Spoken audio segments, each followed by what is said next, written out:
করে এরকম মানুষকে ঠেকাই রাখে এত বড় একটা কমিউনিটি 25,000 মানুষ, যেটা আমি দেখলাম সরকারি পদ হচ্ছে বোধহয় ডেন্টালের 517টা, 18 কোটি মানুষের দেশে,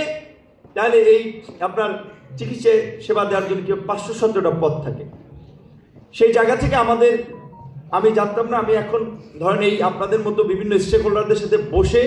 অনেক বিষয় জানতেছি, বুঝতেছি, এবং সেটা সরকারের সাথে আলাপ করে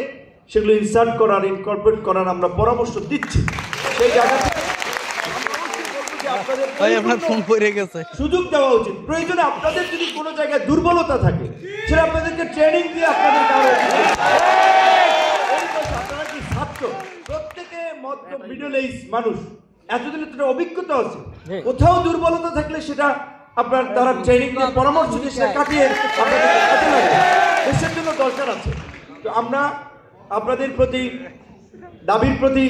সংহতি জানাই, সমর্থন জানাই। আমার জায়গা থেকে আমি কথা বলবো, জাফরুল্লাহ চৌধুরী যদি আজকে থাকতে ডাক্তারদেরকে গাইলে তো ব্যাপক পরিমাণ, কারণ উনি বলছে এই যে বললাম যে কিছু লোক তারা একটা অভিজাততন্ত্র কায়েম করার জন্য, তাদের একটা কমিউনিটিকে সুপিরিয়র করার জন্য অন্যদেরকে মূল্যায়ন করতে চায় না। যারা মেডিকেল অ্যাসিস্ট্যান্ট বা ম্যাথস পড়ে,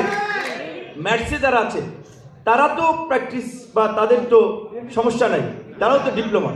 অন্যান্য, এবং আমাদের যারা ডিপ্লোমা কারিগরি শিক্ষার মধ্যে ডিপ্লোমা পড়ে তারা চাকরি করতেছে না, তারা বিএসসি করে বিএসসি লেভেলে তারা